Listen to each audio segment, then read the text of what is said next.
విధించబడ్డాయి.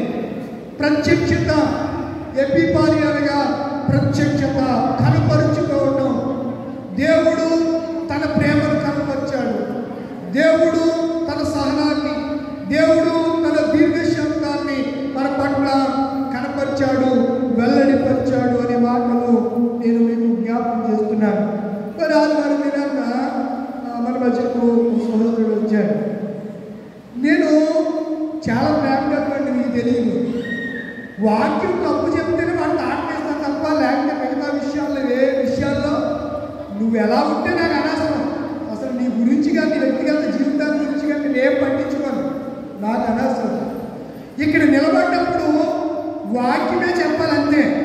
వాక్యములో ఏది ఉంటే అదే చెప్పాలి, కలపకూడదు, తీసేయకూడదు.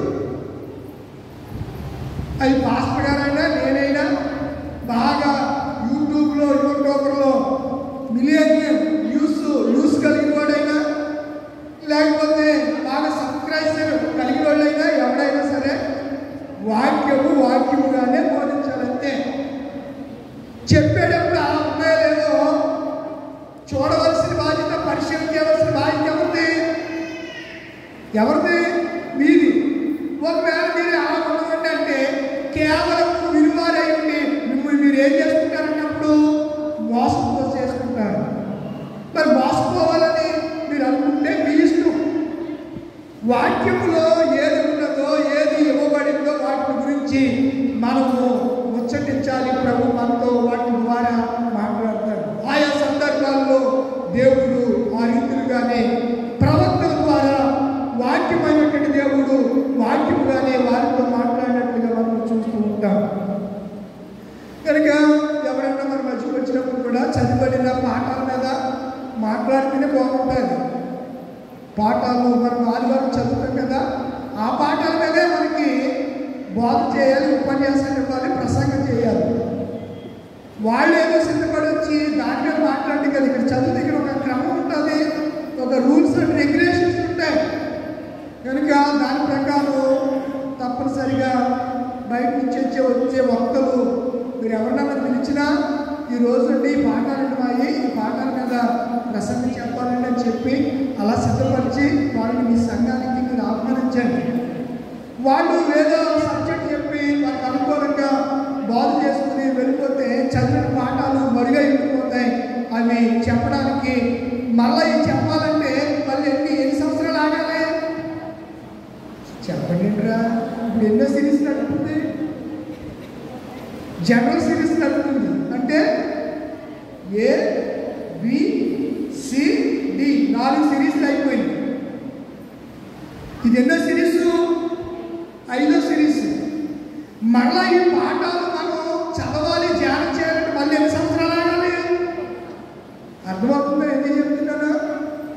అర్థమవుతుందా? అందుచేత మనకు ఒక క్రమం ఉండాలి. ఈ సిరీస్ మరలా రావాలంటే మరలా 5 సంవత్సరాలు అంటే ఎప్పుడు వస్తుంది? 2030 ఫిబ్రవరి ఈ 2వ తారీఖున ఎపిఫానియలో 4వ ఆదివారమే ఈరోజు చదివిన పాఠాలు మరలా అప్పుడు వస్తాయి. అమ్మ అర్థమైందా? అర్థమైన వాళ్ళందరూ ఒకసారి ఆమేన్ చెప్పండి గట్టిగా. హల్లెలూయా, ఆమేన్. కనుక మరలా 5 సంవత్సరాలకి ఈ పాఠాలు వస్తాయి. అంతే తప్ప వాళ్ళు వచ్చి ఏదో చెప్తున్నారని నాకు ఈ కడుపు పంటే కాదు. మీరు అనుకుంటారు మా పాస్టర్ గారు, మా సేవకుడు, మా సీఆర్ గారు వచ్చేవాడికి కౌంటర్ వేయాలని అనుకుంటారు. కౌంటర్ కాదు, ఎన్కౌంటర్ చేస్తాను నేను. ఇప్పుడంటే తగ్గిపోయాను. ఆ కోపం అవన్నీ, ఆ కోపం అనే నరాన్ని దేవుడు చాలా పగలబోతాడు. నేను చాలా కోపిస్తువాడిని. దేవుడు మంచి చేస్తున్నాడు, ఆయన ప్రేమ నాలో కుమ్మరించాడు. అందుకే ఎవరైనా అబద్ధ బోధకులు కానీ వారిని ద్వేషిస్తానే తప్ప, వారి బోధన ద్వేషిస్తాను తప్ప మనిషిని ఎప్పుడు కూడా రేపు ఈరోజు మన పాఠాలు కూడా కొన్ని ఆదివారంలో గర్వముగా ఉండకూడదు. కొన్ని ఆదివారంలో నేను గర్వంగా ఉండకూడదు, తగ్గింపు కలిగి ఉండాలని రోమిలకు రాసిన పత్రిక 12:16 మనం చూచాం. పగ తీర్చుకుంటే ఆయన పని కనుక మనం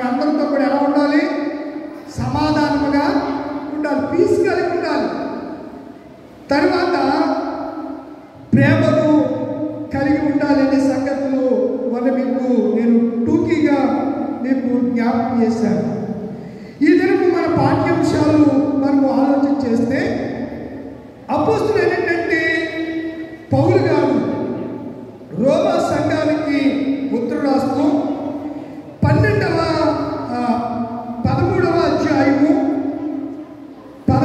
అధ్యాయము 8వ వచన భాగాన్ని, ప్రారంభ భాగాన్ని మనము ఒకసారి చదువుదామంటారా? చదువుదాం. కొన్ని నిమిషాలు దేవుని వాక్యాన్ని మనము ధ్యానం చేయబోతుంది. ఒకరినొకడు ప్రేమించిన విషయంలో తప్ప మరేమో ఎవరికి అచ్చి ఉండవద్దు. పొరుగు వారిని ప్రేమించువాడే ధర్మశాస్త్రమును ప్రేమించువాడు దేనిని నెరవేరుస్తున్నాడంట? ధర్మశాస్త్రం అంటే ఏమంటా? దివారాత్రులు ధ్యానించే ధర్మశాస్త్రమును, దివారాత్రములు ధర్మశాస్త్రం, ధర్మము, ఏది మంచో, ఏది చెడు, ఏది చేయకూడదో, ఏది చెయ్యాలో ఈ గ్రంథం చెప్పినట్లుగా ప్రపంచంలో ఏ గ్రంథాలు చెప్పలేదండి. ప్రపంచంలో ఏ గ్రంథము చెప్పలేదు బైబిల్ చెప్పినట్లుగా. అందుకే బైబిల్ గ్రంథము ఏ గ్రంథమైంది? పరిశుద్ధ గ్రంథమైంది. పరిశుద్ధ హోలీ బైబిల్ అయింది. కనుక నా ప్రియమైన దేవుని పిల్లలారా, ధర్మశాస్త్రంలో కూడా వ్రాయబడింది, వాక్యంలో ఈ రీతిగా వ్రాయబడింది. మోషేకు దేవుని ద్వారా చెప్పబడినటువంటి 10 ఆజ్ఞల్లో కూడా నిన్ను వలె నీ పొరుగు వారిని ప్రేమించు అనే మాట చెప్పబడింది. యాజకులకు కూడా దేవుడు తెలియజేశాడు. లేవీకాండము 19వ అధ్యాయము 18వ వచన భాగాన్ని చదువుకుందాం. లేవీకాండము 19:18 అమ్మా, కీడుకు ప్రతి కీడు చేయకూడదు. ఈ ప్రజల మీద కోపముంచుకొనక నిన్ను వలె నీ పొరుగువాడిని ప్రేమింపవలెను. ఏం చేయాలి? ఒకరి మీద ఒకడు కోపముంచుకోకుండా, జగడమాడకుండా నిన్ను వలె నీ పొరుగు వారిని ప్రేమించాలి. లవ్. ప్రేమకు నిర్వచనము మన ప్రభువైన యేసయ్య. ప్రేమకు నిర్వచనం మన ప్రభువైన యేసయ్య ప్రియులారా. అందుకే మరి ఇందాక ఇలాంటిదా యేసు, ఎలాంటిది ఆయన ప్రేమ అనగా ఆయన మనల్ని తూలనాడకుండా ప్రేమించే ప్రేమ ఆయన ప్రేమ అని నేను జ్ఞాపకం చేస్తూ ఉన్నాను. కనుక నా ప్రియమైనటువంటి దేవుని ప్రజలారా, దైవ జనాంగమా, దేవుని ప్రేమను మనము కొలవలేము, దానిని వర్ణించలేము అనే సంగతిని కూడా నేను జ్ఞాపకం చేస్తున్నాను. ఈ దేవుని ప్రేమ గురించి ఇదే అపోస్తలుడైన పౌలు కొరింథీయులకు రాసినటువంటి మొదటి పత్రికలో ప్రేమ అనే ఒక అధ్యాయాన్ని ఆయన తెలియజేశాడు. కొరింథీయులకు రాసిన మొదటి పత్రిక 13వ అధ్యాయం. నేను చాలాసార్లు మీకు చెప్తూ వస్తున్నాను, నేర్చుకోండి వాక్యాన్ని. కొరింథీయులకు రాసిన మొదటి పత్రిక, 2వ పత్రిక అనాలి. మొదటి కొరింథీ. చాలా మంది బోధకులు కూడా ఈ దినాన్న మరి తెలిసి మాట్లాడుతున్నారో, ఒక పదంగా మాట్లాడేస్తున్నారో తెలియట్లేదు. మొదటి తిమోతి, 2వ తిమోతి అని, మొదటి పేతురు, 2వ పేతురు అని. నన్ను ఒక అన్యుడు నన్ను ప్రశ్నించాడు, అయ్యా మొదటి పేతురు గారు అనుకుంటాడు, 2వ పేతురు గారు అనుకుంటాడు, ఆ పేతురు గారు చేప పట్టే పేతురు గారు, ఇప్పుడు మీరు చెప్పే పేతురు గారు ఒకటేనా అని అడిగాడు. ఏం చెప్పమంటారు? ఒకటే కదా మరి. అంటే మనం పలికేటప్పుడు ఏం మాట్లాడుతున్నాం? మొదటి పేతురు, 2వ పేతురు అంటే 2 పేతులు ఉన్నప్పుడు అవతలకి అర్థమవుతుంది. అవతలకి మనం మాట్లాడే మాట ఎలా అర్థమవుతుంది? మొదటి పేతురు మొదటి కొడుకు, 2వ కొడుకు అంటే ఒక తండ్రికి ఎంతమంది కొడుకులు ఉన్నట్టు చెప్పలేండిలా, అంతే కదా. ఇప్పుడు మొదటి పేతురు, 2వ పేతురు అంటే 2 పేతులు ఉన్నట్టు ఒక పేతురా. అందుచేత మనం మాట్లాడేటప్పుడు, ప్రొనౌన్సియేషన్ పలికేటప్పుడు కొంచెం జాగ్రత్తగా మనము మన భాష అవతలకి చక్కగా రీచ్ అయిపోవాలి, చక్కగా అర్థం మిమ్మల్ని అడగలేదేమోలే, మిమ్మల్ని అడగలే, అది మీకు కూడా తెలిస్తే కదా. కనుక మనం పలికేటప్పుడు మొదటి అలాగే అనుకోండి, అంటే చాలాసార్లు చెప్పండి, మేమే ఇంకా దాని గురించి నేను ప్రస్తావించను. కానీ ఒక అధ్యాయమే రాయబడింది, అది కొరింథీయులకు రాసినటువంటి మొదటి పత్రికలో పౌలు గారు చెప్పినటువంటి మాట. యేసు ప్రభు గారు కూడా చెప్పాడు, ఆజ్ఞలన్నిటిలో ప్రధానమైనటువంటి ఆజ్ఞ ఏదంటే మార్కు సువార్త 12:29 త్వరగా చూడండి. మార్కు సువార్త ప్రధానమైన వాక్యము ఆజ్ఞ ఏదనగా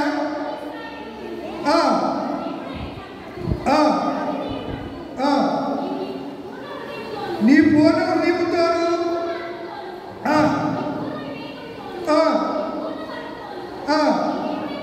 నీ దేవుడిని యెహోవాను ప్రేమింపవలెను.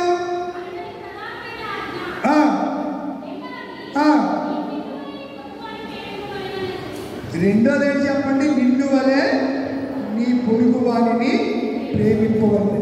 ప్రేమ ఎవరిని ప్రేమించాలి? మన పొరుగు వారు ఎవరు చెప్పండి? మన ఇంట్లో వాడు, బయట వాడు. ఆయన మా ఇంట్లో వాడు అండి, మా ఇంటి పేరుండి, మా బావగారండి, మా తమ్ముడండి, మా అన్నగారండి, మా చెల్లండి, మా అక్కండి, మా మదర్ అండి, మా ఫాదర్ అండి, మా పెద్దనాన్నండి, మా చిన్నానండి, ఇలా వరుసలతో మా మా నా నా నా అనే మాటలు మనకు ఉదయిస్తూ ఉంటాం. ఇక్కడ ఆజ్ఞలలో ప్రధానమైనది ఏంటంటే నిన్ను వలె నీ పొరుగు వారిని ప్రేమింపడు. పౌలు గారు రోమా సంఘానికి ఉత్తరం రాస్తూ 13వ అధ్యాయము 8 నుంచి 10 వచనాల్లో ఏమంటున్నాడంటే, నిన్ను వలె నిన్ను పొరుగు వారిని ప్రేమించుట ధర్మశాస్త్రమును నెరవేర్చుట అన్నాడు. ఏమన్నాడు? ప్రేమించటం దేని నెరవేర్చుట? ధర్మశాస్త్రం అంటే వాక్యాన్ని పాటించడం, వాక్య ప్రకారము చేయటం. చాలా మందికి విపరీతమైన ద్వేషం ఉంటుందండి, విపరీతమైనటువంటి కక్ష ఉంటుంది. కొంతమందికి మేమే చదువుకున్న అవతలనే అలా చదువురాదండి, సరిగ్గా ఆన్సర్ వేస్తే పట్టు చెప్పిన ఆన్సర్ ఇవ్వకూడదు. కొంతమంది నేనేదో పెద్ద స్కాలర్ని, నేను పెద్ద ఫిలాసఫర్ని, నేనేదో పెద్ద అది ఇది అంటారు. మన జ్ఞానం ఏపాటిదండి? మన జ్ఞానం ఏపాటిది? దేవుడికన్నా జ్ఞానవంతులుగా మనం, దేవుడికన్నా గొప్పవారుగా మనం కామే. మన జ్ఞానం దేవుడు ఏమన్నాడు తెలుసా? వెర్రి జ్ఞానం అన్నాడు. ఏమని చెప్పాడు? వెర్రి జ్ఞానం అన్నాడు. అయితే ఆత్మను పొందుకున్నప్పుడు మాత్రము నువ్వు పొందేది పైనుంచి వచ్చు జ్ఞానం అన్నాడు. యెహోవా ఆత్మ జ్ఞాన వివేకములకు ఆధారము ఆత్మ, తెలివియు వివేచనయు పుట్టించు ఆత్మ అతని మీద నిలుచును. యెషయా గ్రంథము 61వ అధ్యాయంలో మనం చూస్తూ ఉంటాం. కనుక మనం ఆలోచన చేయాలి, మన జ్ఞానవంతులుగా ఎప్పుడు ఉంటామనగా దేవుని ఆత్మ చేత నింపబడినప్పుడే జ్ఞానవంతులు అవుతాం. రెండవది ప్రేమ కలిగిన వారంగా ఉంటాం. ప్రేమ మన హృదయాల్లో కుమ్మరించబడాలి, ప్రేమ చేత మనము నింపబడాలి. అప్పుడే మనము మన సహోదరులను ప్రేమించగలుగుతామనే సంగతిని నేను మీకు జ్ఞాపకం చేస్తున్నాను.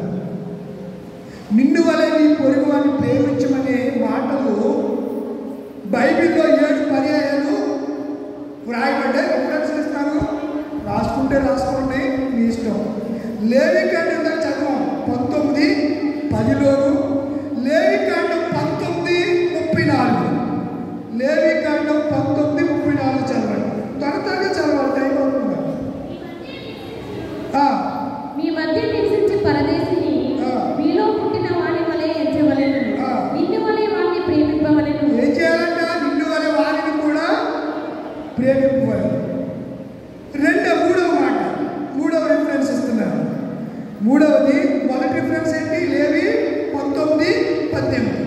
రెండవ రిఫరెన్స్ ఏంటి? లేవి 19:34. మూడవది మత్తయి సువార్త 19:19. మత్తయి సువార్త 19వ అధ్యాయం 19వ వచనం చదవాలి. నిన్ను వలె నీ పొరుగు వారిని ప్రేమింపవలెను అనునని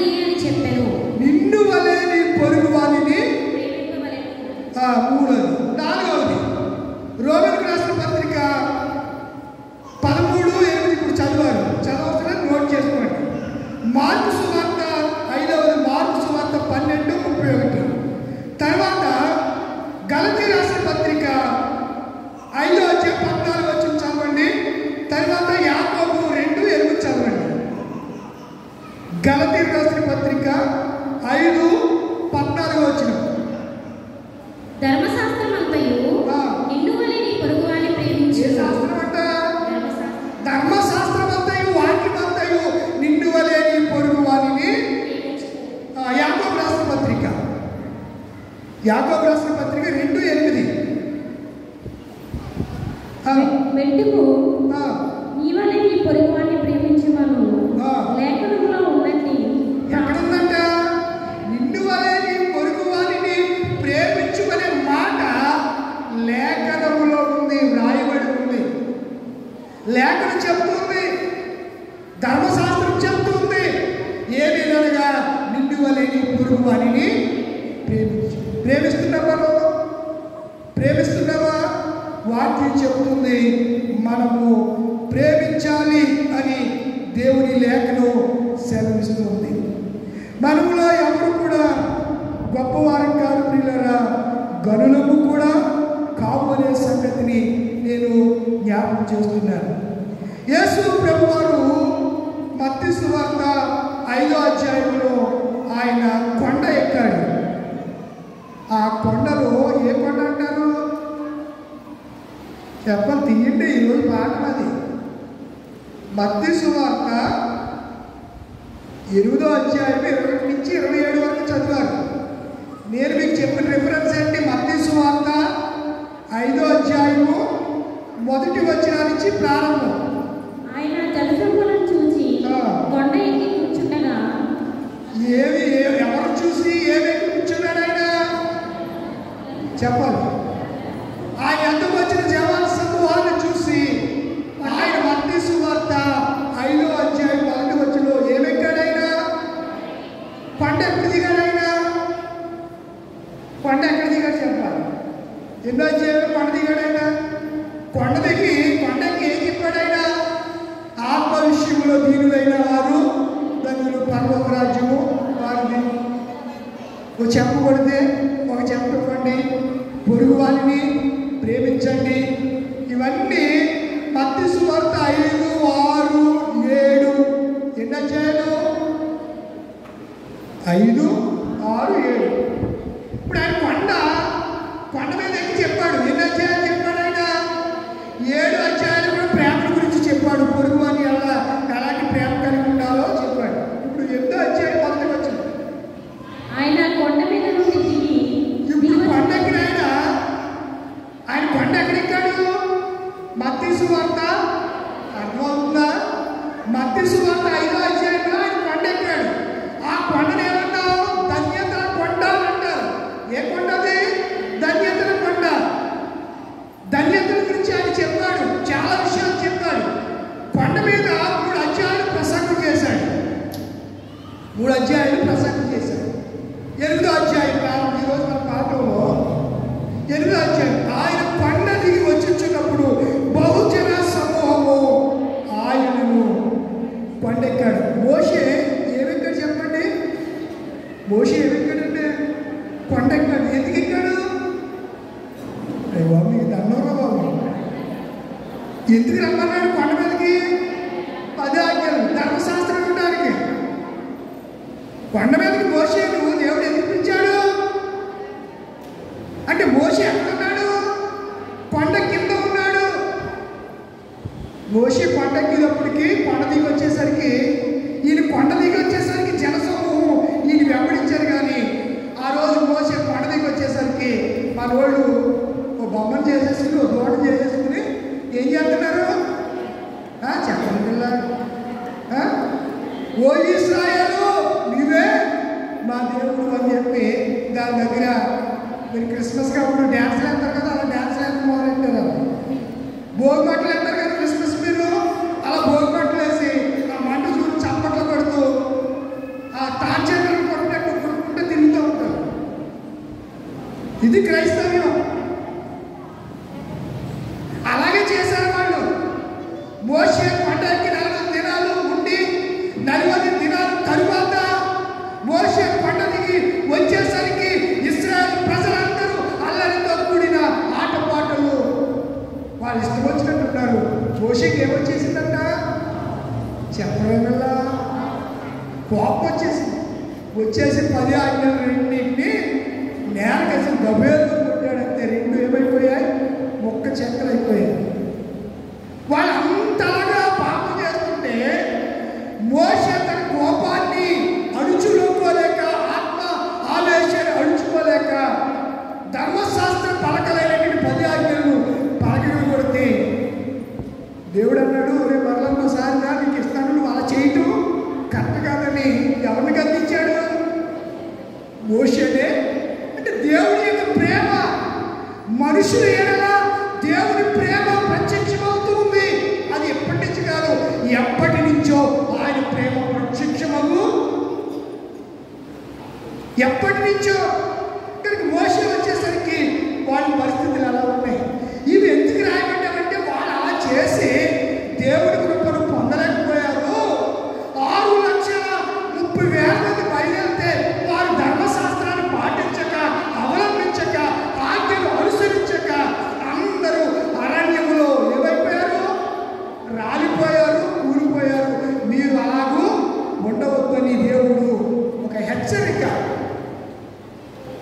అల్లరితో కూడిన ఆట మాట్లాడిన సరస్వతులైన పోకిరి నాట్లకి ఏది కూడా మాట్లాడకుండా ఎలా ఉండాలి? జాగ్రత్తగా ఉండాలి. నువ్వు దైవజనుడు గద్దించడం, దావీదు నాకు తైలాగా మీరు వాక్య ప్రకారం గద్దిస్తే బాధపడిపోతున్నాను నేను. మేము అందుకే కదండి మీరు 10 ఆజ్ఞలు తిడదాకా మీరు నాకు శత్రువేంటి? మీరేం నాకు భగవడా కాదే. దేవుడి ప్రేమ నాలో కుమ్మరించబడింది కనుక ఆ ప్రేమ కలిగిన నేను మీరు ఇలా ఉంటే నాశనానికి వెళ్తారు, ఇలా ఉంటే దేవుడి ఉగ్రతకు గురవుతారు, కారకులవుతారు. దేవుడి మహిమ రాజ్యంలో మీరు ప్రవేశిస్తారు. చేతిలో వాక్యం ఉంది, ధర్మశాస్త్రం ఉంది. ధర్మశాస్త్రాన్ని నెరవేర్చాలి. ధర్మశాస్త్రం ప్రకారం మనము నడవాలని బోధిస్తూ ఉంటే చాలా మందికి చాలా కష్టం కలుగుతూ ఉంటుంది. కష్టం కలిగినా తప్పదు. దేవుడు చెప్పమన్న మాటలు చెప్పి తీరాలంతే. వింటావా? ధన్యుడు అవుతావు, దీవించబడతావు, ఆశీర్వదించబడతావు, మేలు పొందుతావు, సమాధానంతో నింపబడతావు. వినవనుకోండి. ఎన్నిసార్లు గద్దించిన వాడు గద్దింపులకు లోబడిన ఎడల మరి తిరిగి లేకుండా హఠాత్తుగా నాశనం అవుతాడు. ఓకే, 5వ అధ్యాయంలో ఆయన కొండ ఎక్కాడు. 8వ అధ్యాయంలో కొండ దిగుచూ ఉండగా అంతకుముందు వారు కుష్ఠరోగి వచ్చాడు, ఆయన దొక్కాడు, స్వస్థత పొందాడు. తర్వాత శతాధిపతి వచ్చాడు, తన దాసు నిమిత్తం వేడుకున్నాడు. ఏం పొందాడు చెప్పండి?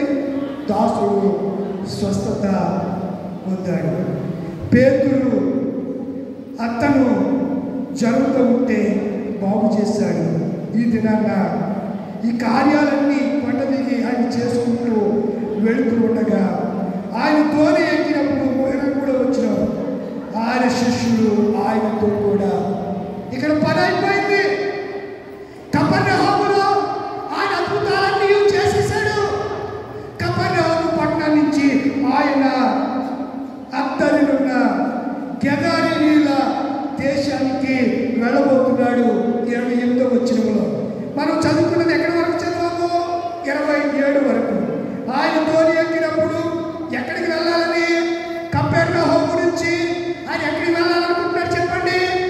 గెదారీయుల దేశానికి, గెరాసీనుల దేశానికి ఆయన వెళ్ళాలనుకుంటున్నాడు. శిష్యులను పిలిచాడు. రే బాబు, ధోనిను సిద్ధపరచండి అన్నాడు. ధోని ఎక్కినప్పుడు ఆయన శిష్యులు కూడా ఎవరు వెంట వెళ్ళారు చెప్పలేంటిలా? యేసయ్య వెంట వెళ్ళారు. చాలా మంది మధ్యలో వెళ్ళిపోయే వాళ్ళు ఉంటారు.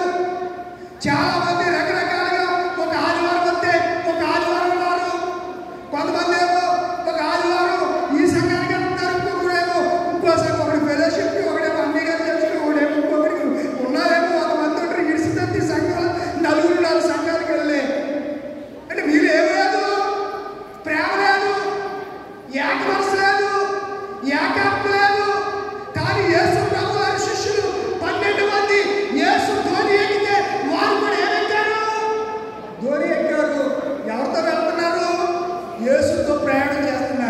ఎక్కడ ప్రయాణం చేస్తున్నారు? సముద్రం అనగా లోకంలో కూడా మనం కూడా ఎవరితో ప్రయాణం చేయాలి? యేసుతో ప్రయాణం చేయాలి. యేసుతో సముద్రము లోకమునకు చూసినగా ఉంటే లోకమనే ఈ సముద్రములో ఏమొస్తాయి? శ్రమలు వస్తాయి. అంటే అలాంటే శ్రమలు, కష్టాలు వస్తాయి, కడగండ్లు వస్తాయి, వ్యాధి వస్తుంది, రోగం వస్తుంది, ఎన్నో వస్తాయి. లోకంలో ఇన్ని సమస్యలు సుడిగుండాల వల్లే మనల్ని కొడుతూ ఉన్నా మనం ఎవరు చేయి విడిచిపెట్టకూడదు? యేసయ్య చెయ్యి విడిచిపెట్టకూడదు. యేసుతోనే మన పైన, యేసుతోనే మన గమ్యం. కనుక మనందరూ శిష్యులు ఆయన వెంట వెళ్ళారు. అంతటా సముద్రము మీద ఏమి లేచిందంట? తుఫాను లేచింది. తుఫాను లేచెను నందున ఆ దోణి, ఆ చిన్న దోణి దేని చేత కప్పబడిన రాశారు? అలల చేత కప్పబడిను.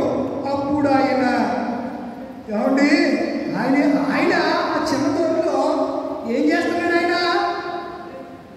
ఏం చేస్తున్నాడు? స్లీపింగ్, అంటే నిద్రపోతున్నాడు. ఏమని రాస్తుంది అక్కడ? నిద్రించుచుండెను. ఎక్కడ నిద్రిస్తుపోతున్నాడు?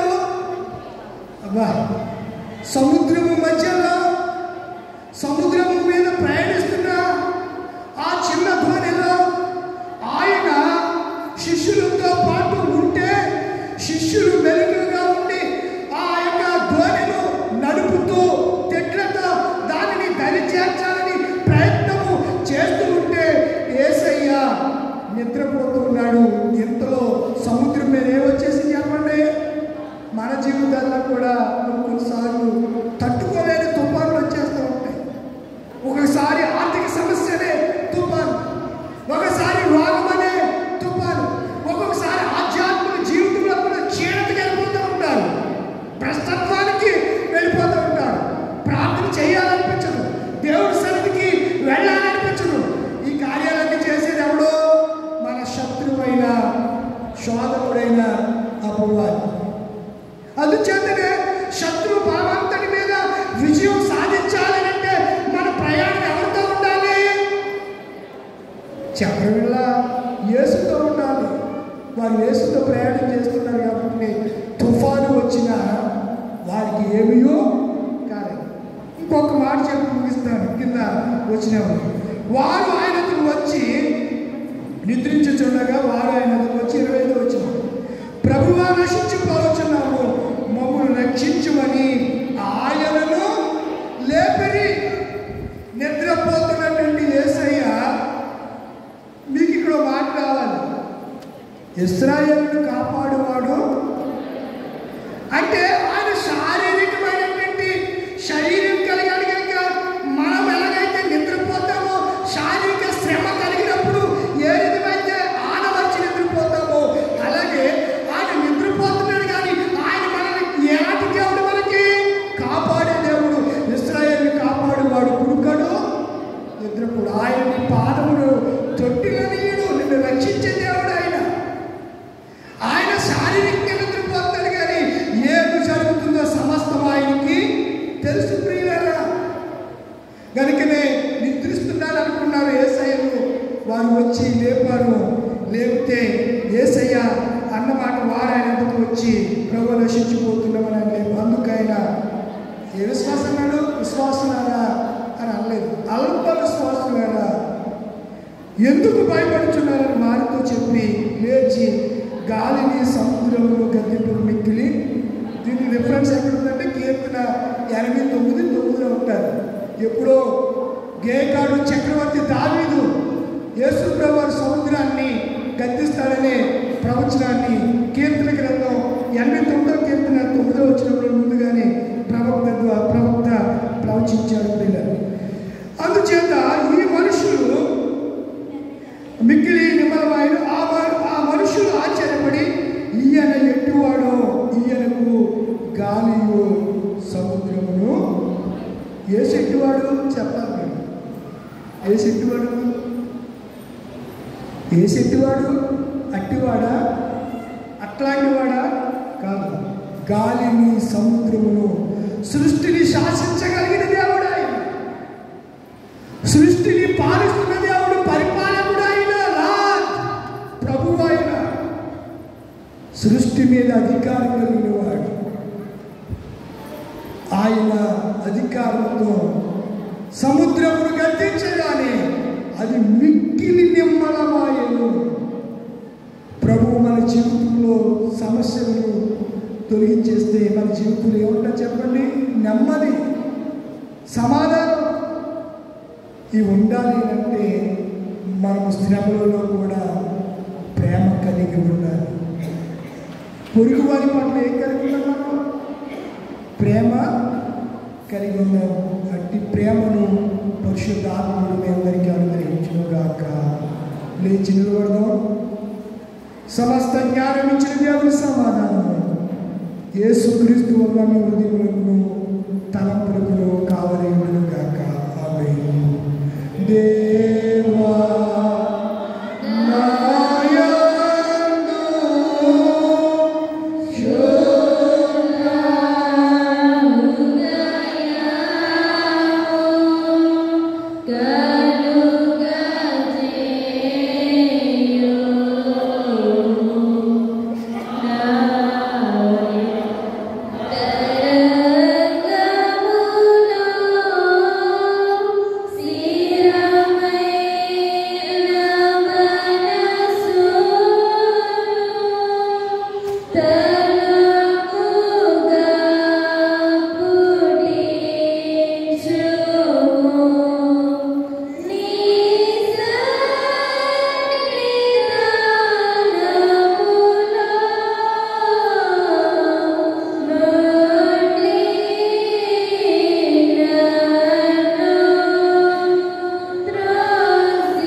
కృతజ్ఞత కానుకలు కానీ ప్రత్యేక అర్పణలు తీసుకుని వస్తే మరి ముందుకు రండి. కోసం ప్రార్థన చేస్తాము.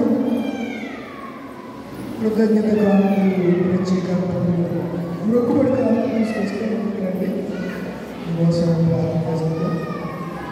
గూడిపాటి రామారావు గారు, గూడిపాటి జానవి గారు, గూడిపాటి థామస్ గారు, శివమణి గారు, ప్రాణాల ఆనందరావు గారు, లలిత్ కుమార్ గారు, అలాగే వికాల యేసేపు గారు, బ్యాతపూడి అమ్మ గారు, కాటిక సంతోషం గారు, దారు వెంకమ్మ గారు, సుధాకర్ గారు, దారు పిడకాల శాంతం గారు, వెంకమ్మ గారు, దారు ఏం పేరు మంకమ్మ వెంకమ్మ వెంకమ్మ గారు, ఎల్లవెల్లి కరుణకుమార్ గారు, వాండు సంజయశ్రీ వాండు ఎల్లవెల్లి గారు, కర్తాక ఉదయం గారు,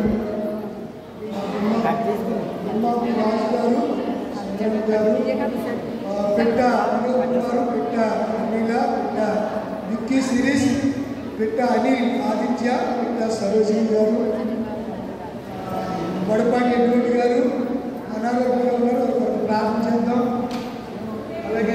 పుచ్చకాయల మాణిక్యం గారు, శాంతకుమారి రత్నమాణిక్యం గారు, వేతాళం అభిషేకం గారు, అలాగే గోట్ల జ్ఞానదాస్ గారు, కర్తగా దేవదాస్ గారు కుటుంబం, గోడపాటి పద్మ, సంతోష్ అన్యు, అలాగే గోడపాటి బెంజమిన్, అశ్విని,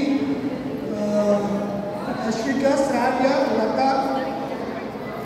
గోడపాటి రాజు గారు, పి జాన్, ఫిలిప్ అండ్ జయం గారు, గోట్ల కుమార్ గారు, సరే ఎవరు జ్ఞాన ప్రకాష్ గారు. మీకు ఎందుకంటే ఇలా పేర్లు ఎందుకు చెప్తున్నారంటే, ఇలా పేరు చెప్పి అందుకోసం ప్రార్థన చేస్తే పేర్లు తెలుసు, మన పేర్లు అందరూ ప్రభుత్వం తెలుసు. అలా పేరున మీ అందరి పేరు ఇలా కావాలని చెప్పి అందరికీ ప్రార్థన చేస్తున్నాం. గోట్ల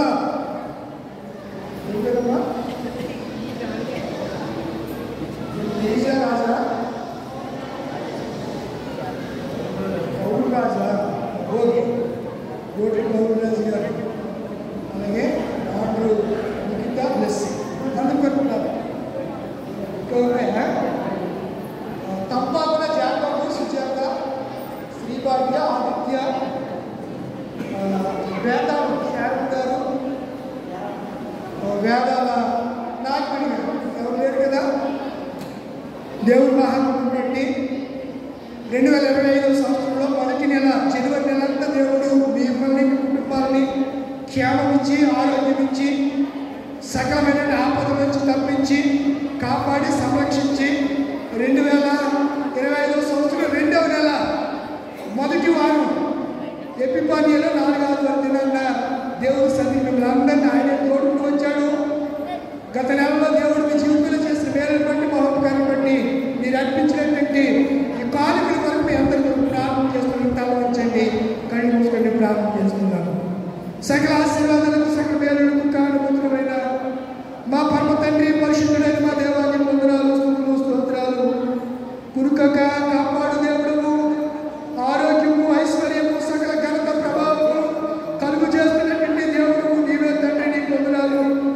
ఏది తక్కువ కాకుండా, ఏది లోటు లేకుండా సమస్తము సకాలంలో ధారాళముగా మీరు అనుగ్రహిస్తున్నారు ప్రభావ. గత నెలలో ఈ బిడ్డల జీవితాలు మీరు చేసిన మేలను బట్టి వందనాలు.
సంఘ కారకులను సేకరించారు. కానీ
చివరి ప్రార్థన క్లుప్తంగా ప్రార్థన చేసుకుందాం. సకల ఆశీర్వాదములకు సకల మేలుకు కారణభూతులైన తండ్రి నీకు వందనాలు, స్తోత్రాలు ప్రభువా. మమ్మల్ని నీ కృప చొప్పున 2025 సంవత్సరం ప్రవేశపెట్టారు. ఒక నెల దినాలు మా జీవితంలో మీరు అనుగ్రహించారు. మరొక 2వ మాసము 2వ నెలను మీరు మాకు దయచేశారు ప్రభువా.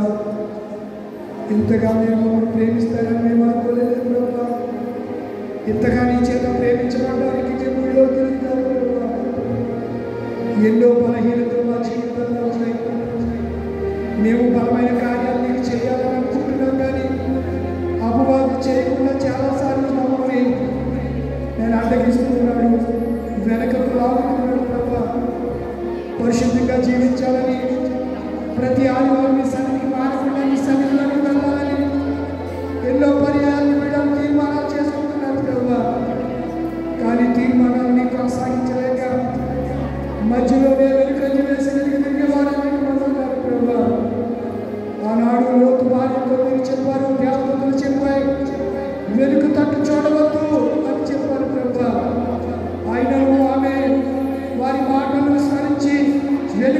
తిరిగి ఉప్పు స్తంభమైంది ప్రభువా. దేవా, మేము వెనుక తట్టు కాకుండా గురువైపు నీ ఎదుటకు చూచే భాగ్యం మాకు దయచేయండి. నిన్నే చూచే కన్నులను నీ ఎదుకు చేరే నడకను మాకు నేర్పమని సల్విజ్ఞాపం చేస్తున్నాము. అలసిపోక సొలసిపోక సొమ్మసిల్లక గురువు ఎందుకు గమ్యం ఎందుకు పరిగెడడానికి శక్తిని సామర్థ్యమును కృపను దయచేయమని సల్విజ్ఞాపన చేస్తున్నాను తండ్రి. నీ కోరున్నాను. ఇదిగో ప్రభువా, నీ పిల్లలు నీ సన్నిధిలో నిలబడి ఉన్నారు నాయన. నీ సన్నిధిలో నీ పిల్లలు ప్రభువా నిలబడి ఉన్నట్టు నీ పిల్లలను కను దృష్టితో నువ్వు చూస్తున్నావు తండ్రి. హృదయ తరంగాలు పరిశోధించు దేవుడా, నీకు మరుగైనది రహస్యమైనది నీ కను దృష్టికి లేనటువంటి గొప్ప దేవుడా, నీ వందనాలు స్తుతులు స్తోత్రాలు. బిడ్డలు ఒకసారి నీ చల్లని చూపుతో చూసి కనికరించయ్యా. వీరిని ప్రభువా ఆదరించిందయ్యా, వీరిని బలపరచండియ్యా, వీరిని బలవంతులుగా చేయండి తండ్రి. బలహీనతల్లోని కృప దయచేయమని సర్వజ్ఞాపన చేస్తున్నాను తండ్రి. నీ స్వరం నుంచి సంపాదించిన ఎంపిపాల్యం ఈ గొల్లపూడి నూతన సంఘంలో ఉన్నటువంటి కుటుంబములన్నిటి ఒక్కొక్క కుటుంబాన్ని పేరు పేరు చెప్పిన దీవించండి, ఆశీర్వదించండి, దీవించండి బ్రహ్మ. అలాగే కుటుంబాలు విడిచి కలుపు దేశాల్లో జీవనోపాధి కొరకు పనిచేస్తున్నటువంటి వారు, కుటుంబాలు విడిచి ఆయా ప్రాంతాలలో పని నిమిత్తము ప్రయాణమై వెళ్ళేటువంటి వారు, ఉద్యోగరీత్యా ఆయా ప్రాంతాలలో స్థిరపడినటువంటి వారి కొరకు ప్రార్థిస్తున్నాము తండ్రి. నీ వందనాలు. ఈ సంఘములో ఉన్న వారు ఎవరిని మేము విస్మరించట్లేదు ప్రభా. అంతకంటే మీరు ఎవరిని మర్చిపోని దేవుడు, మేము మర్చిపోయినా నువ్వు మరువని జాలని దేవుడు తండ్రి. నీ వందనాలు. అందరినీ జ్ఞాపకం చేసుకుని అందరి అవసరతను తీర్చండి, అందరికీ మంచి ఆరోగ్యాలు దయచేయండి. అంతకంటే ప్రాముఖ్యంగా నీ యందు భయమును భక్తిని వారికి పుట్టించవలసిన జ్ఞాపకం చేసుకున్నాను. సంఘానికి సంబంధించిన పెద్దలను, అలాగే ఎల్సిసి పెద్దలను, పిసిసి, అలాగే ప్రభువా నేను సెక్రటరీ ట్రెజరర్ గారు, అలాగే ప్రభువా స్త్రీల సమాజాన్ని, యవన సమాజాన్ని, సండే స్కూల్ని, ఈ బిడ్డలందరినీ, ఈ కార్యవర్గ సభ్యులందరినీ ఈ చేతికి అప్పగిస్తున్నారు. జ్ఞానాలు దయచేయండి, జ్ఞానము దయచేయండి. జ్ఞాన హృదయులై ఎందు భయభక్తులుగా సంఘాన్ని నడిపించే భాగ్యమును కృపను వారికి ఇచ్చి వారు నీ చేత బలాకు నమ్మకమైన మంచి దాసులేరా అని నీ చేత వారు నాయన కీర్తింపబడినట్లుగా, కొనియాడబడినట్లుగా, గణపరచబడినట్లుగా నాయన వారు భయముతోను భక్తితోను యథార్థత మనసు కలిగి నీ పరిచర్య ధర్మమును క్రమముగా మర్యాదగా నెరవేర్చే కృపను సంఘ నాయకత్వం అంతటికి దయచేసి సన్విజ్ఞాపం చేస్తున్నాను. వృద్ధులైన వారి తల్లిదండ్రులు ఉన్నారు, వారిని మీరు బలపరచండి. వృద్ధాప్యములో కావలసిన ఆదరణ దయచేయండి, ఆరోగ్యం దయచేయండి ప్రభువా. నీకు వందనాలు స్తోత్రాలు. సంఘంలో ఎవరు బలహీనులుగా ఉన్నా నేను స్వస్థపరచు యెహోవానని సెలవిచ్చిన దేవుడవు. నీ గాయపడిన హస్తం వారి మీద చాపి నడినెత్తి నుంచి సిరిపాద వరకు రక్తాన్ని ప్రోక్షించి స్వస్థతను విడుదలను దయచేసి సన్నిజ్ఞాపన చేస్తున్నాను తండ్రి. నీ వందనాలు స్తుతులు స్తోత్రాలు. ఈ భారతదేశాన్ని ఏలుతున్నటువంటి రాష్ట్రపతి, ప్రధానమంత్రి, మంత్రి మండలి, నాయన ఆంధ్ర, తెలంగాణ, ఈ తెలుగు రాష్ట్రాలు ఏలుతున్నటువంటి ముఖ్యమంత్రులు, మంత్రివర్గులు, నాయన అధికారులైన వారు మనందరికీ జ్ఞానం అనుగ్రహించండి దేవా. సుస్థిరమైన సుపరిపాలన, మంచి పరిపాలన అందించినట్లుగా వారి హృదయంతరంగాలను నీ ఆత్మతో మీరు అభిషేకించి జ్ఞాన హృదయులుగా వారిని తీర్చిదిద్దమని సన్నిజ్ఞాపం చేస్తున్నాము. ఎక్కడ ఏ విధమైనటువంటి కక్షలు కానీ, కార్పణ్యాలు కానీ, యువతులు కానీ, భేదములు కానీ లేకుండానట్లుగా ప్రభువా దేశమంతటిలోనూ నీ ప్రేమ సామ్రాజ్యము విస్తరించబడినట్లుగా ఆదిమ సంఘ, క్రైస్తవ సంఘం ఏ రీతిగా ప్రేమను కనపరిచి భారతదేశానికి సువార్తను తీసుకుని వచ్చాయో ఆ సువార్తను మేము మా తరములో మేము కొనసాగించినట్లుగా మమ్మల్ని కూడా నీ ఆత్మ చేత సంధించమని నీ సన్నిధిలో మనవి చేస్తున్నాం తండ్రి. ప్రపంచ దేశాల కొరకు ప్రార్థిస్తున్నాం, ఇజ్రాయెల్ దేశం కొరకు ప్రార్థిస్తున్నాం ప్రభువా. చెరకపోయిన యాకోబు సంతతిని అంతటికి విడుదల అనుగ్రహించమని సన్నిజ్ఞాపం చేస్తున్నాను నాయన. మీరే తోటి చూపించండి.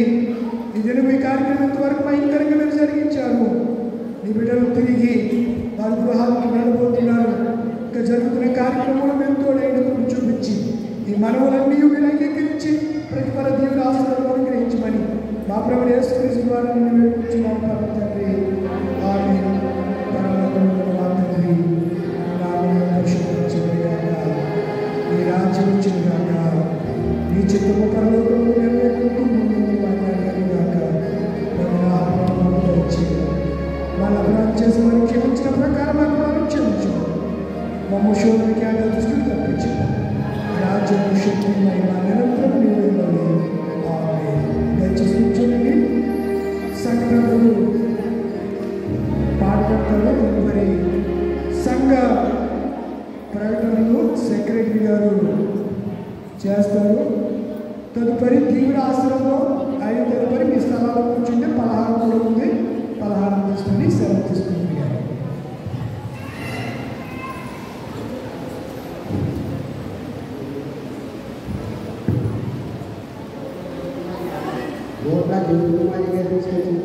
జ్ఞాపకాలను తీసుకొచ్చిన ప్రభాస్ గారు ఉస్మాన్ రూపాయలు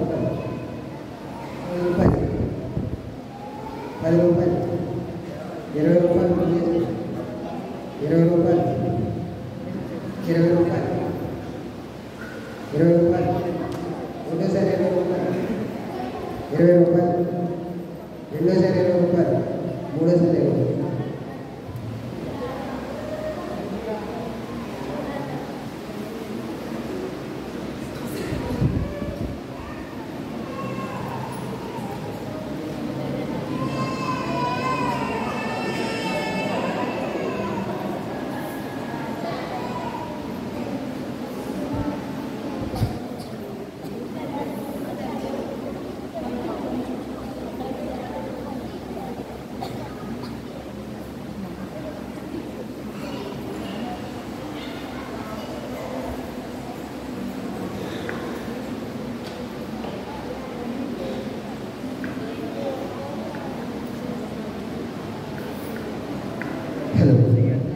యేసుక్రీస్తు మహిమ కలుగుగాక. సంఘస్థులందరూ ఈ ఆరాధనలో పాల్గొన్న సంఘస్థులందరికీ వందనాలు. మా సిఆర్ గారికి కూడా వందనాలు తెలియజేస్తున్నాము. కొన్ని లెక్కలు ఉన్నాయండి, చాలా ఉన్నాయి. త్వరగా 5-10 నిమిషాలు ఆఫ్ చేయడానికి ప్రయత్నిస్తాను. దానికంటే ముందుగా ఒక కొటేషన్ తీయాలి. యోహాను సువార్త 12వ అధ్యాయం 4వ వచనం నుండి సర్వము శారము మైకులు సార్ మైకులు 4. ఆయన శిష్యులలో ఒకడు అనగా ఆయన అప్పగింపనైన ఇస్కరియోతు యూదా ఈ అద్దరిందుకు 300 దేనారాలను కమ్మి బీదలకు ఇయ్యలేదనెను. వాడు ఇలా చెప్పినది బీదల మీద శ్రద్ధ కలిగి కాదు కానీ వాడు దొంగ అయి ఉండి తన దగ్గర డబ్బు సంచి ఉండినందున అందులో వేయబడినది దొంగలించి వచ్చిన కనుక అలాగే చెప్పాను. కనుక మీరందరూ కూడా నేనేమన్నా దొంగలకు రాస్తున్నాను లేకపోతే ఏమన్నా దోచుకుంటానేమో గమనించవలసిందిగా కూర్చున్నాను. యేసుప్రభు గారి శిష్యుడే అలా చేశారు.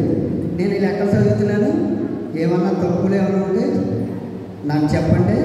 ఏమైనా ఉంటే రేపు పొద్దున మీరే సాక్షి. నవంబర్ నెల నుండి లెక్కలు చెప్పలేదండి, గమనించవలసిందిగా కూర్చున్నాను. నవంబర్ నెల 3/11/2024 5,910 రూపాయలు. 10/11/2024 11,230 రూపాయలు. ఆ రోజు ఆ 11,230 బొట్టిపల్లి రాజారావు గారు 5,000 ఇచ్చి ఉన్నారు. అలాగే 17/11/2024 ఆదివారం వచ్చిన సంద 5,945 రూపాయలు. అలాగే 24/11/2024 వచ్చిన సంద మొత్తం ఆ రోజు సండే స్కూల్ సండే అండి. ఆ రోజు 3,550 రూపాయలు ఖర్చు అయిపోయింది. మిగిలింది 3,520 రూపాయలు. మొత్తం కలిపి నవంబర్ నెల మొత్తం కలిపి 30,155 రూపాయలు వచ్చిందండి. నవంబర్ నెల 30,155 రూపాయలు. దీంట్లో ఖర్చు పాస్టర్ గారి చేతం 5,600. అలాగే కరెంటు బిల్లు 2,581 రూపాయలు. అలాగే పిల్లలది 3,550 రూపాయలు. మొత్తం కలిపి 11,731 రూపాయలు ఖర్చు అండి. 11,731 రూపాయలు ఖర్చు. ఈ 30,155 నుండి 11,731 తీసివేయగా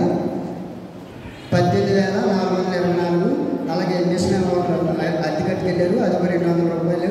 మొత్తం నవంబర్ నెల 18,624 రూపాయలు. అలాగే డిసెంబర్ నెల 1/12/2024 8,610 రూపాయలు. 1/12/2024 8,610 రూపాయలు. 8/12/2024 ఆదివారం వచ్చిన సంద 4,900.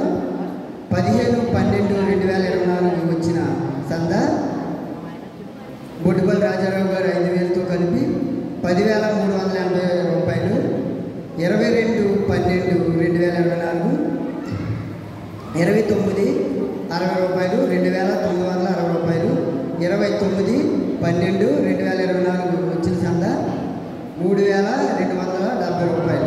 3,270 రూపాయలు. మొత్తం కలిపి డిసెంబర్ 30,120 రూపాయలు. 30,120 రూపాయలు. దీంట్లో ఖర్చు గిడియన్స్ ఫస్ట్ గిడియన్స్ వాళ్ళు వచ్చారండి 1వ తారీఖుని, అలాగే 1,000 రూపాయలు. అలాగే ఫాస్ట్ గారి చేతం 5,600. అలాగే కరెంటు బిల్లు 3,869 రూపాయలు.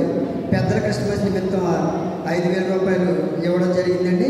అలాగే పెద్దల క్రిస్మస్ నిమిత్తం పెద్దల మామూలు 3,000 రూపాయలు. మొత్తం కలిపి డిసెంబర్ నెల ఖర్చు 18,469 రూపాయలు. 18,469 రూపాయలు.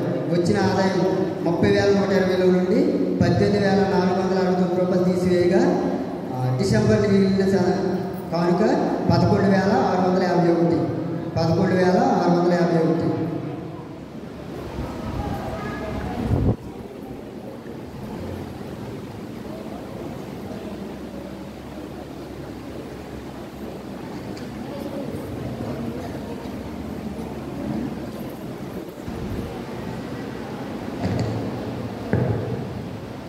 క్షమించాలా? ఇది మన గోడకి డ్రిల్స్ చేసామండి. ఓసలు రాడ్లు వేసి దాని నిమిత్తం 25,000 రూపాయలు కొనడానికి. అలాగే వెల్డింగ్ రాడ్లకి 300 రూపాయలు. బ్లేడ్లకి 250 రూపాయలు. అలాగే కిరాయి 900. అలాగే మొక్కు తీసుకున్నారు పిజ్జాలు వేయడానికి 150 రూపాయలు. అలాగే వేయడానికి ఏసీకి ఖర్చు 11,000 రూపాయలు. అలాగే డ్రింకులు తీసుకొచ్చామండి వేసినప్పుడు. మొత్తం గోడ గ్రిల్స్ నిమిత్తం 37,800 రూపాయలు.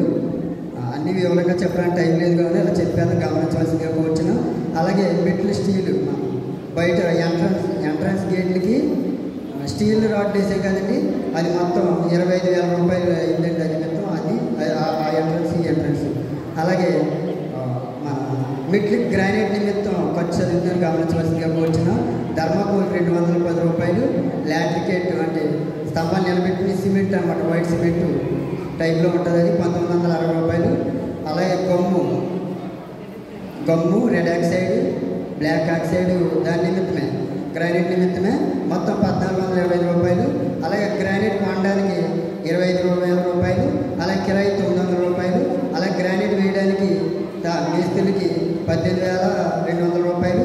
అలాగే ఈ కొనడానికి వెళ్ళినప్పుడు అంత లేట్ అయిందండి, సంఘ పెద్దలు భోజనాలు చేసి ఉన్నారు, అది 400 రూపాయలు.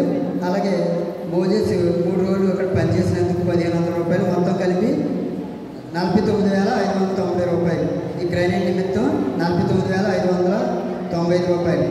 అలాగే మన గ్రిల్స్కి పెయింట్ నిచ్చిళ్ళకి గ్రిల్స్ పెయింట్ వేసినందుకు కొనడానికి 3,150 రూపాయలు. అలాగే వేయడానికి 1,700 రూపాయలు. 4,850 రూపాయలు పెయింట్ నిమిత్తం. అలాగే గేట్ లైట్లు మన 3 గ్రేట్లకి 20,400. ఈ 3 లైట్లు 3 అద్దాలు 3 లైట్లు అండి. అలా గేట్ లైట్లు, అలా గోడ మీద సైడ్ వేసిన లైట్లు మొత్తం కలిపి 5,000 రూపాయలు. 20,400 రూపాయలు. అలాగే సర్వీస్ వైర్ పోయిందండి. అలాగే యంత్రాట్ వేసినందుకు, అలాగే ఉప్పు యంత్రాటికి పెట్రోలు వెళ్ళి ఖర్చునందుకు మొత్తం కలిపి 700 రూపాయలు. అలాగే జాన్ విక్టర్ గారు సందీప్ గారు ఒక రోజు పనిచేశారు యంత్రాట్ అవి వేయడానికి, వారి నిమిత్తం 3,080 రూపాయలు. అలాగే ఒక లాక్ కొన్నామండి చర్చికి, దానికి 400 రూపాయలు.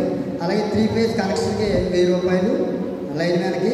అలాగే మైక్ యూనిట్లు డయాఫారంకి 500 రూపాయలు. ఓచర్ బుక్లండి సంతకలుచుకుని 400 రూపాయలు.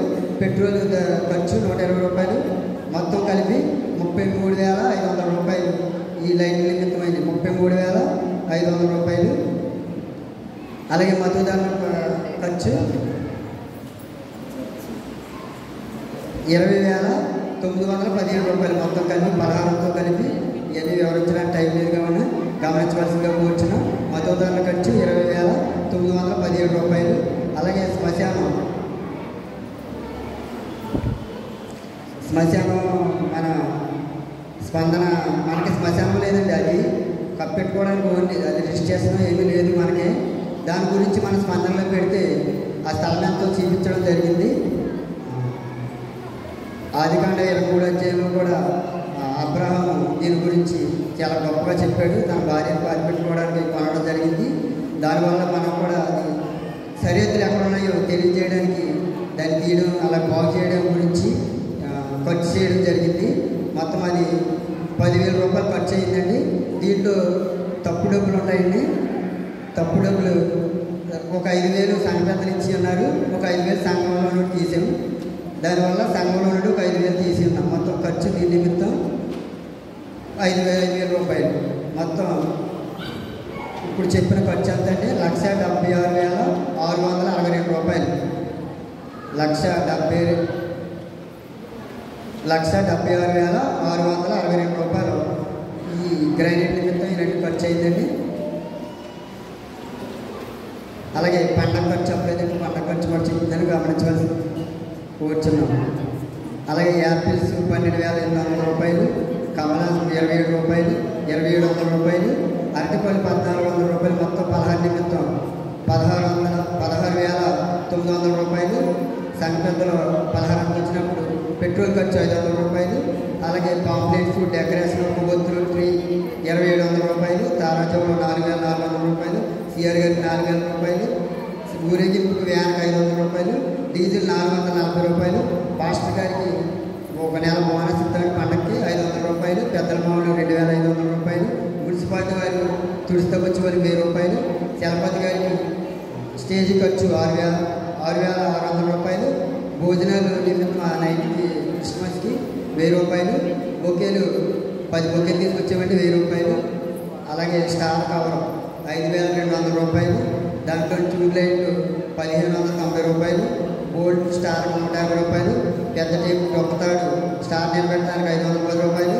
అలాగే మన స్టార్ అంటించిన కుర్రోడికి ఎస్ఏకి, అలాగే మన డేవిడ్ రాజ్కి బైబిల్ తీసుకొచ్చామండి మామూలు నిమిత్తం, దానికి 1,400 రూపాయలు.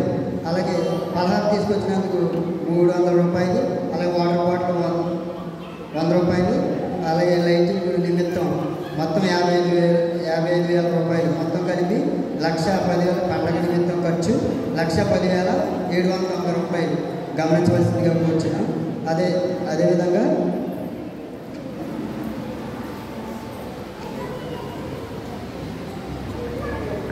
జనవరి 1 పండగ ఖర్చు పలహారం 28,50 రూపాయలు. కమలాలు అరటిపల్లి 1,700 రూపాయలు.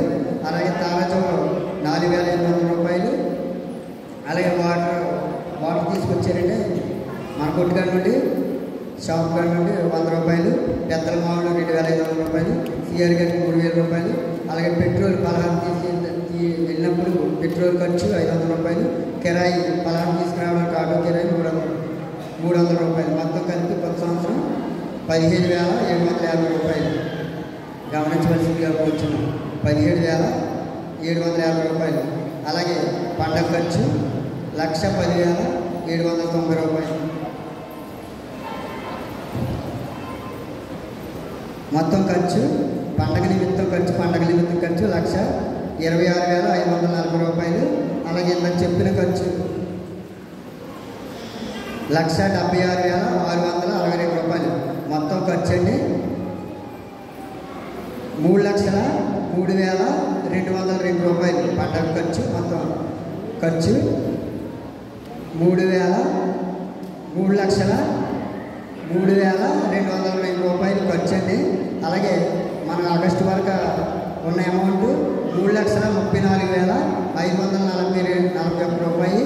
ఆగస్టు వరకు ఉన్న ఖర్చు ఆదాయము 3,34,541 రూపాయలు. అది అలాగే పండగ నిమిత్తం వచ్చిన సందా కానుకలు, అలాగే ఆగస్టు నుండి డిసెంబర్ వరకు వచ్చిన ఆదాయాలు తెలియజేయడం గమనించవలసిందిగా కోరుచున్నాం.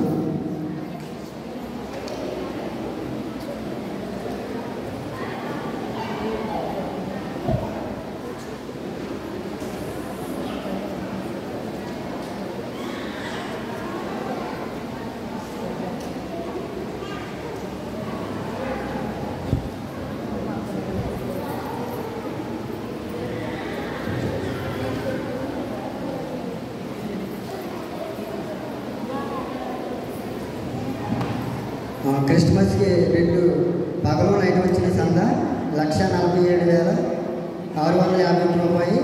అలాగే నూతన సంవత్సరానికి వచ్చిన సందా 93,442 రూపాయలు. అలాగే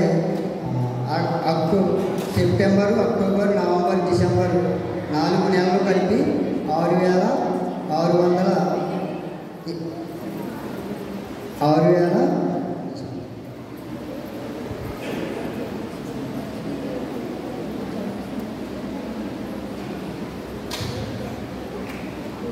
66,821 రూపాయలు. September, October, November, December, August వరకు ఉన్న 3,34,540 రూపాయలకి పండగ ద్వారా వచ్చిన సంద, అలాగే 4 నెలలు వచ్చిన సంద కలపగా 6,42,450 రూపాయలు. మొత్తం 6,42,455 నుండి ఖర్చు తీసేగా 3,03,222 రూపాయలు తీసివేయగా ఒక మిగిలిన అమౌంట్ 3,39,253 రూపాయలు. ఇప్పుడు ఉన్న ఆదాయం మన జనవరి 1కి 3,39,253 రూపాయలు. ఈ అమౌంట్లో గోట్ల జ్ఞానప్రకాశం గారు బెంచీల నిమిత్తం 1,00,000 రూపాయలు ఉంటాయి. అలాగే పిడకల సురేష్ గారి జ్ఞాపకాలు 10,000 రూపాయలు వస్తు నిమిత్తం ఉంటాయి. ఇంకా అవి తీసేగా 2,29,253 రూపాయలు అమౌంట్ ఉంది. 2,29,253 ఉంది ఈ రోజుగా జనవరి 1కి గమనించవలసిందిగా కూర్చున్నాం. అలాగే వచ్చి పిడకాల జాగరాజు గారు, రాజ్యలక్ష్మి గారు నెలలో మొదటి వారం పలహారం తీసుకొచ్చినట్టు వాళ్ళు. అలాగే పిడకాల సత్యప్రేమ గారు పుట్టినరోజు సందర్భంగా పలహారం అట్టుబడి తీసుకొచ్చినారు. వీటి నిమిత్తం సిఆర్ గారు ప్రార్థన చేస్తారు. అలాగే వచ్చే వారం ప్రభురాత్రి భోజన సంస్కార ఆరాధన జరుగుతుంది కాబట్టి సంఘస్థులందరూ కూడా సిద్ధపడి రావాల్సిందిగా కోరుచున్నాం. Thank you.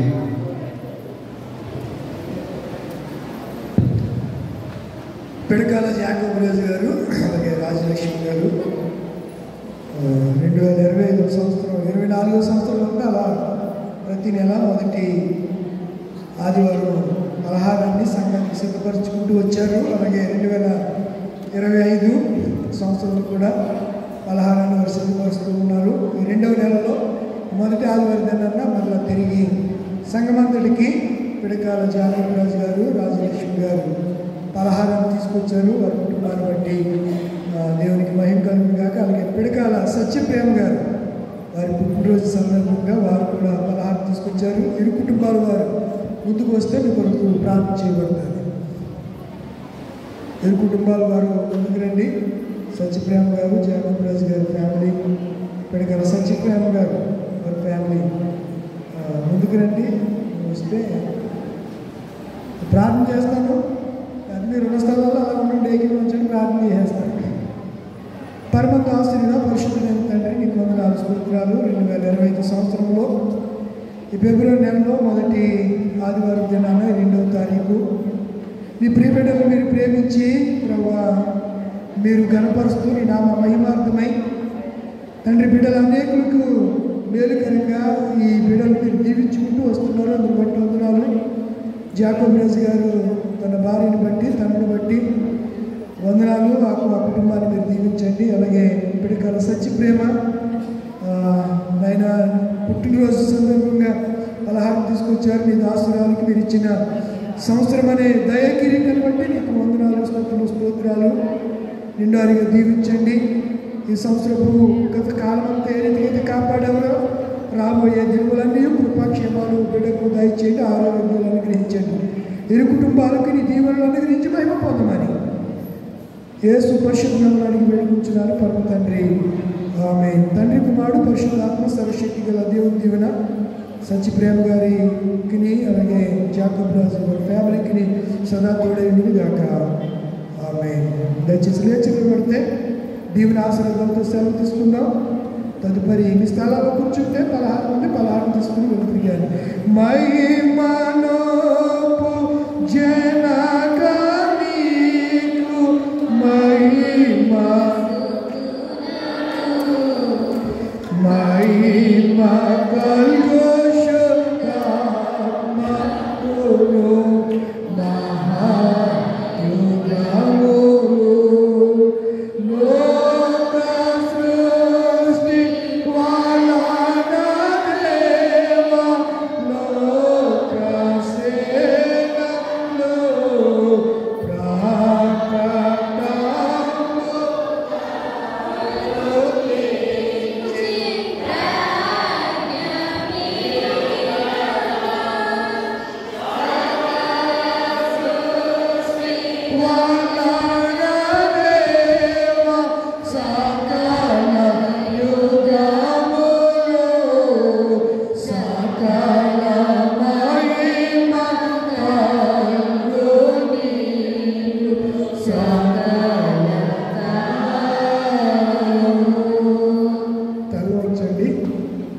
కళ్ళు మూసుకోరండి. ప్రభు వారి యొక్క దీవెనను పొందుదాం. ప్రభువుని ఆశీర్వదించి నిన్ను కాపాడుగాక. ప్రభు నీకు తన సన్నిధి ప్రకాశింపజేసి నిన్ను కరుణించుగాక. ప్రభు నీ మీద తన సన్నిధి కాంతిని నింపజేసి నీకు సమాధానం కలుగజేయుగాక.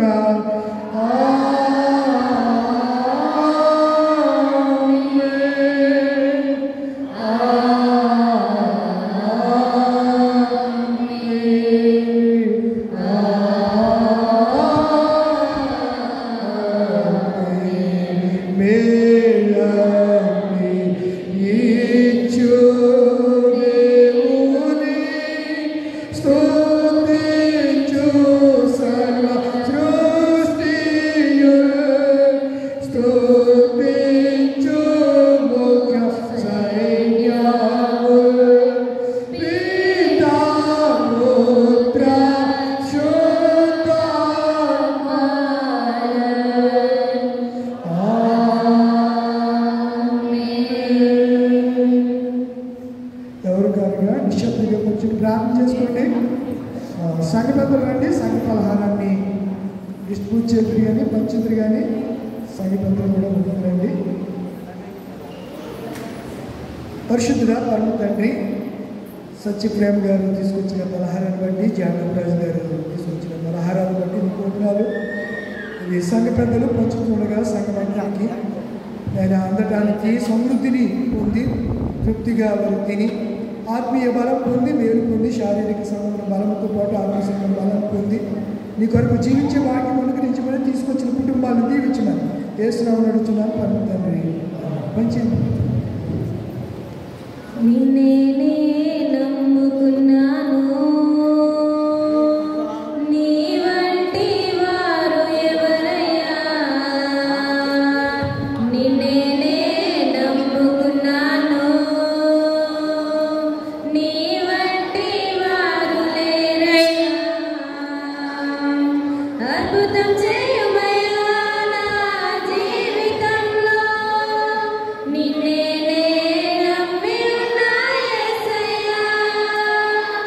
అద్భుతం చేయమయ్యా నా జీవితంలో, నిన్నే నమ్మి ఉన్నా యేసయ్యా. నిన్నే